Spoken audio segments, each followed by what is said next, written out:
Are you truly rich, or do you just have some money? And I was rewarded, and I believed in my mind. I still believe to this day. It may not be true, but that was grace. And so from that day forward, it was just like, just do more, give more, share more, create more.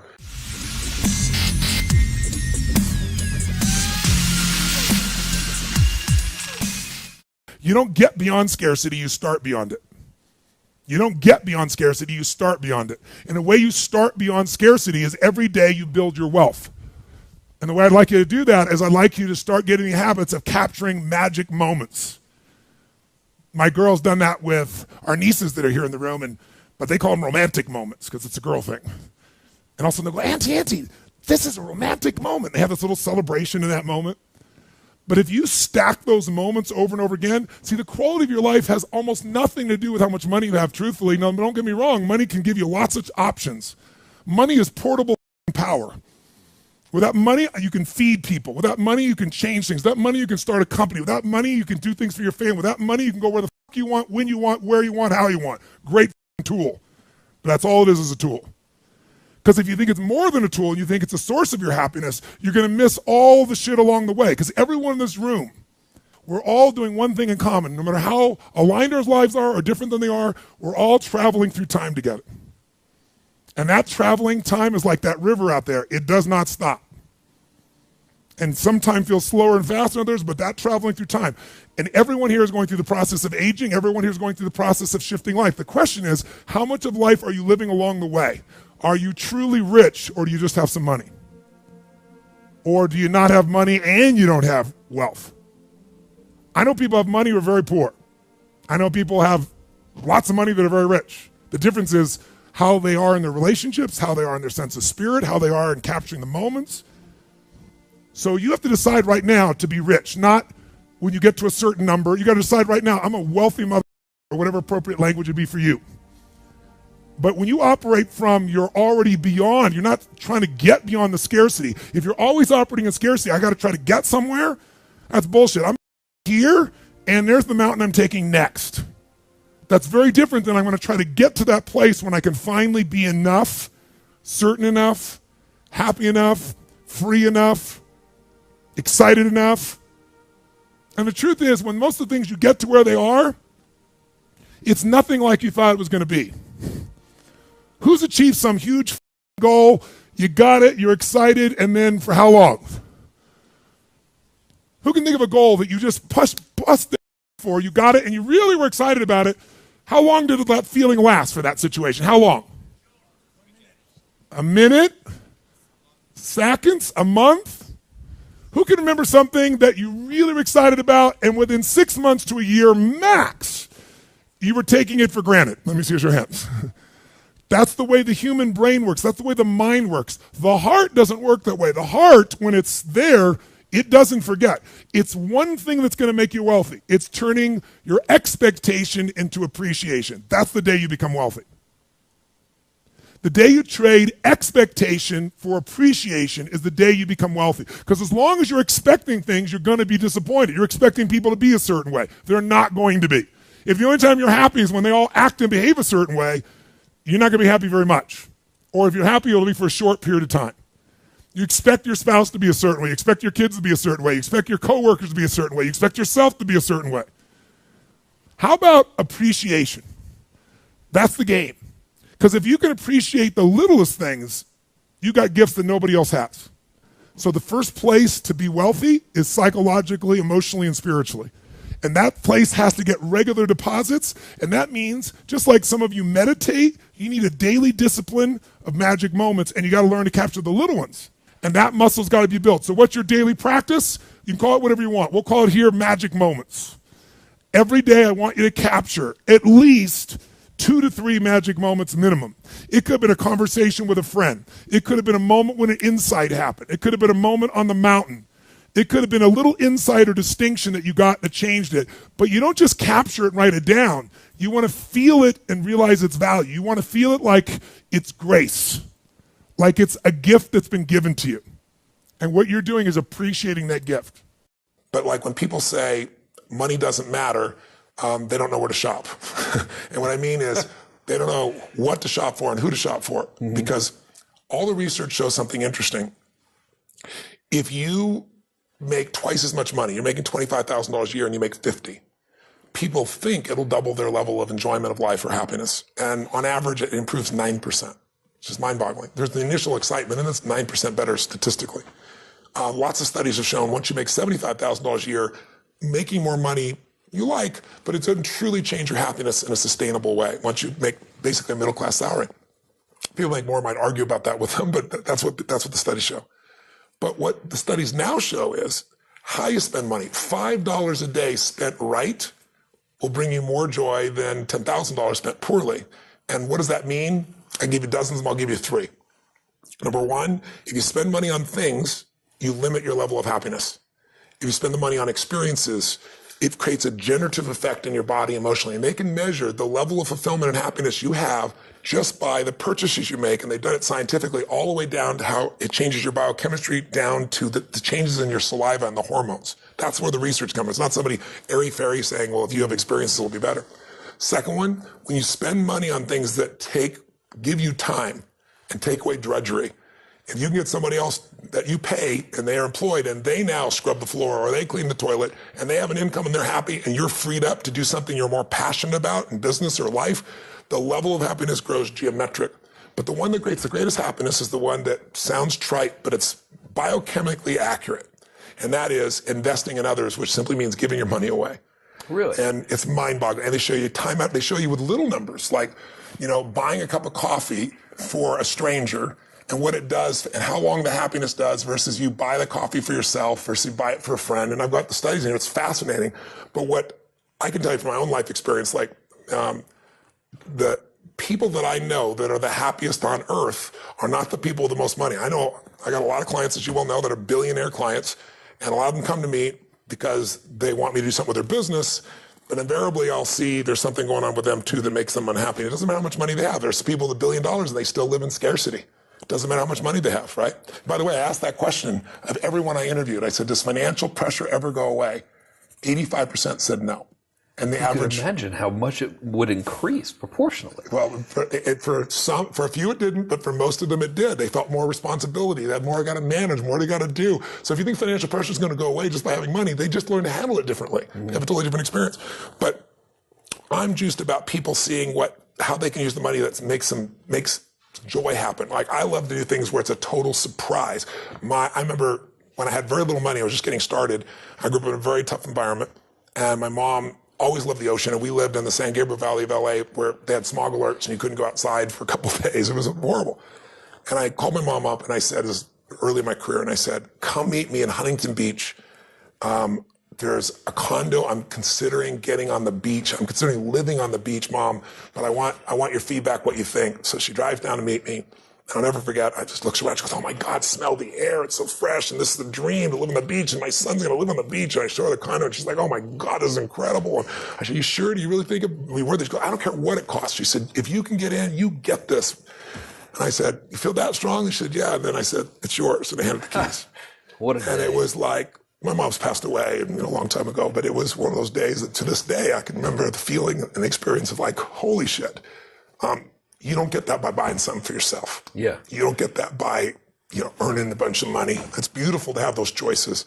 We were saving up for an RV and we were invited to Las Vegas. We had this trip and we came around the corner and there's this ultra unbelievable double-sided, and I said, wow, look at that. They said, oh my God, that's the most incredible. We could never have anything like that. And I said, well, let's look inside. The door's open. He said, oh, we can't go in there. I said, well, let's stick our head in, Took him in, right? And they said, oh, we can't. I said, come on. I sat down there. Get out of there. Get out of there. It's yours. Those are the days that, that's what mastering money's about. Yeah. You either master it or it masters you, baby. Yeah. And if you master it, you can learn, grow, and you can give. And, money isn't everything because you can have a lot of money and still be a selfish bastard. I mean, money just makes you more of what you are. If you're really selfish, you got more to be selfish with. If you're really giving, you can have more that you can give with. And so I feel privileged at this stage in my life to have found a way to do what I love, which is to light people up and bring them breakthroughs and bring them answers in their body, their emotions, their relationships, all these areas, but also in their financial area as well. And when you're able to do it in all those areas, life's pretty cool. If you just do it in the money area, it's not enough. I mean, richest man in the graveyard is not going to do any good. And so this book is really about how to have that real wealth. And I just finished to tell you that I end the book sharing a story that I'll share with you because you know me well enough to know what this is like. And I know you can relate in some ways. I know your background in your hot suit going out there with your credit card machines down in, was it Macon, Georgia? Macon, Georgia. Macon, Georgia, baby. It's still hot down there. It is still hot down there, and you're not. I think I'm still unwelcome to go try to sell credit card machines down. They'd still rather me not show up. Probably that's a good thing. Yeah. But we have a similar background. We started with nothing, and I can remember I know the day I became wealthy, because I was thinking towards the end of the book, what was the day that I became a wealthy man? And I was broke. I was living in Venice, not Venice, Italy, Venice, LA, in this 400 square foot bachelor apartment. I was feeling sorry for myself. I was mad at the world. I was mad at a friend of mine that I loaned, $1,000 to, and he didn't pay me back, and he wouldn't return my phone calls because I was broke. I mean, I was down to, $23, $24, something like that, some change. No prospects. I'm like, how am I going to eat? How am I going to survive? I'm going to pay my rent. I was already behind my rent by 30 days. And when I was 17, my mom kicked my dad out. He went back east and kicked me out. And I survived by scratching up enough money each day and then going to the smorgasbord and loading up for the winter, just eating all I could to make it last a day or two. And I thought, okay, that's what I'm going to do. And I walked because I didn't want to take my car and the gas or pay for parking. Didn't have that kind of money. And I walked 3-4 miles from Venice to this place in Marina del Rey. It's still there. And it's called El Torito. It's this little Mexican restaurant that's on the water where all the amazing yachts are. And I thought, I'm going to go there and I'm going to absorb this abundance environment because I'm so scarce. And I'm going to eat all I can possibly eat for $5.95 of this tacos and salad. Incredibly healthy, energizing. Of course, totally energized. Like something I can go have a good sleep afterwards and forget all this, right? And I went in, I loaded up for winter, and I ate all the stuff, and I'm looking out there, and it was a beautiful day, and it was gorgeous. And so I got up to go pay, and as I got to go pay, in the front door walks this little boy, probably 8 years old, and 7, 8 years old. And he was dressed in a suit, and he's just like, kind of demure like you right now. If anything, I am certainly demure, as you well know. That's I well know. But sincerely, he was just really, I don't know, there was something about this kid. He had this air about him, and he opened the door for his mother, and he pulled the chair out for her. And I don't know, something about it just struck me emotionally very deeply. And I was just touched, thinking, this little boy has got so much heart and class. And so I walked up to him. I paid my bill and walked up to him, and I said hi, and I introduced myself, and I was nobody. Who the hell's Tony Robbins? No Tony Robbins. And he says, who is this gigantic? Yeah, that's what he's really thinking is not there. And I said, I just want to tell you, I watched you for the last few minutes. I said, I watched you open the door for you later. I saw you pull out the chair. I saw the way you looking in her eyes and giving her full attention. I said, you are a class act. And he looked at me and I said, and taking her lunch, that's awesome. He goes, well, she's my mom. And I said, that's even more cool. And he said, well, I'm not taking a lunch because I don't have a job yet. I'm 8, and I said, and I looked at him, I said, yes, you are. And I didn't have any plan. I just reached in my pocket, took all the money I had in the world. It was like $19 and some change, whatever was left after that. And I just sat down in front of him on the front of the table. And he looked up at me, his eyes got big as garbage can covers. He goes, what's that? And he smiled. And I said, that's yours. He goes, I can't take that. And I said, yes, you can. He said, how come? I said, because I'm bigger than you are. And then I didn't say another word. Every time. I didn't say another word. I just turned. I didn't even look at his mom. I wasn't doing it for attention. And I walked out that door. And I didn't walk out that door. I flew out of that door, man. I had no car. I was walking home, I just felt like so alive. I felt so free. And I should have been scared shitless. I got no money. I don't know where I'm going to feed myself. You gave away last minute. There wasn't an ounce of fear in me. It was like in that moment, scarcity died. It just died. It was out of my life. And I went home that night and I have no clue what I was going to do, but I was like excited and inspired and I started writing out this plan and I thought, well, people fast all the time. I can fast for 4 or 5 days. It's probably good for me. Meal. I can eat it after that meal. And I got this little plan in my head and I'm going to work it out. And I woke up the next morning and I had no fear in me and I'm going to go work my plan and the old snail mail arrived. And there I get this old envelope in the old days, right? Tear the thing open and it's a check from the guy who wouldn't even return my phone call for more than $1,000, either some interest in, And, $1,200 in those days would cover my butt for 2 weeks to a month, right? It was like, and I started to cry. And I'll never forget, I was thinking to myself, what does this mean? And I decided that meant that I was being rewarded for doing what's right, by not operating out of scarcity and fear, it was spontaneous, it was authentic, it felt right, and I did what felt right, and I was rewarded, and I believed in my mind, I still believe to this day, it may not be true, but that was grace. And so from that day forward, it was just like, just do more, give more, share more, create more, and what you need will be there. It's like air. You don't stop to think about when you take a breath whether it'll be there or not. It's always going to be there. Yeah. You just got to do your part. So I'm emotional about it because even though it's been decades and decades since that day. Well, look what the guiding principle has created. And that's why I say I look at my life today and the millions of people I've had a chance to serve and be a part of and who my friends are and the life I get to live my life with today. It's just the rewards, the karma, if you would, corny as it may sound. And so, for me today, just recently, I was thinking about it. It's probably why I'm so emotional. I was thinking about where this journey began for me, my desire to serve. Every day before I get on stage, I do this thing to whip myself into a peak state, and then my last words are, use me, Lord. That's my prayer. And every day my goal is to be a blessing in people's lives. And I've written a book that when I was done, I'm probably feeling that too. It's a 4-year journey. It's the best of what I found on the face of the earth. And I know anybody picks it up who's sincere and just even applies a small portion of it, their life will be altered, and it'll be altered for the better. And that karma continues. And I also know part of this is, up front. I'm not waiting for a book to sell. I didn't do some feeding promotion. I wrote a check for 55 million people to be fed, which, since I couldn't even feed myself back then, feels pretty unbelievable. And I know I've done my part. I also know grace has been a part of that. And for that, I'm grateful. Well, we're all grateful for you. Speaking of that. Yes. A lot of people are going to see this. Yes. And if you remember the one that we did last time. Yes. I got letters from it. You got letters from it. And there would be that one person. They say, I watched the video when I was in this condition, and then you said that one thing. Yeah. And then I applied it. Yeah. And things turned around for me. And I'm wondering if you could think about who that person is and tell them that one thing right now, what would it be? It's a great question. There's so much to pull from. But at my core, my mom wanted me to be a truck driver because that would mean I would make $24,000 a year if I went to Truck Masters. And that would be twice what my father made. And she thought that would happen. But something inside of me said, I don't want to drive a truck. There's something else that matters more to me. And I decided I was not going to go for money instead of passion. And the rewards have been pretty amazingly better than being a truck driver. It's not bad being a truck driver. It's just not what I was after.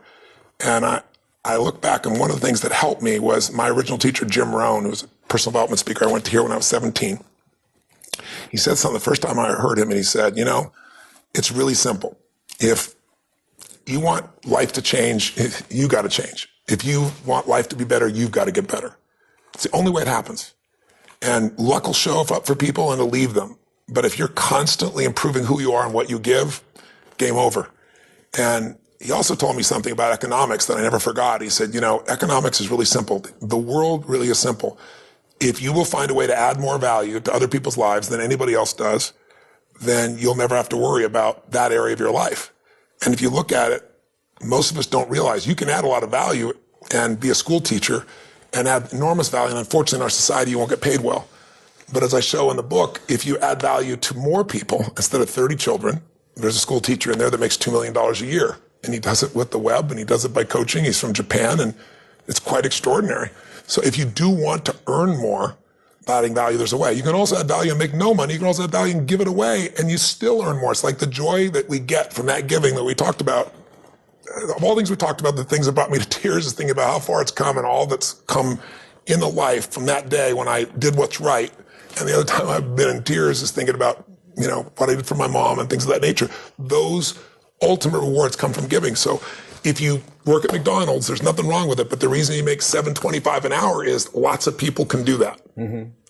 If you're David Tepper, last year, he made $3.5 billion. I'm not saying that should be aspirational for you, but it's because he found a way to do something nobody else did last year, which is get a 42% return. Find a way to add more value. If you can figure out what you're most passionate about, find a way to do it in a way that adds more value to more people, then economics will never be a question for you. But more important, you'll be wealthy because you'll know that you're a giver, not a taker in this world. And I think putting ourselves in that position is maybe the greatest gift we can give ourselves and everybody else. Well, I think you've certainly given a lot with this book. I mean, it's a hell of a thing. Curls. 4 years. Yeah, it's 4 years of my life. And I mean, I've kind of been along for the journey. What's going on? I'm writing this book. I'm on page 7.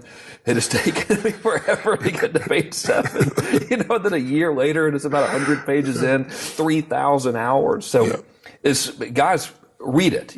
I'm pretty sure it's safe to say that their purchase is not going to really make a significant difference in your life. So no, I'm not getting any money from it at all, not a penny. Yeah, we're not in the book selling business. Not even slightly, no. In terms of... But their investment will not only change themselves, but I'm feeding 50, if you sell 1 million copies, which is the average what I've done in the past, then there'll be 50 people fed just by you getting this book. So not only do you benefit, but other people benefit as well, which is a pretty cool thing. Can't go wrong. Empower yourself, empower other people.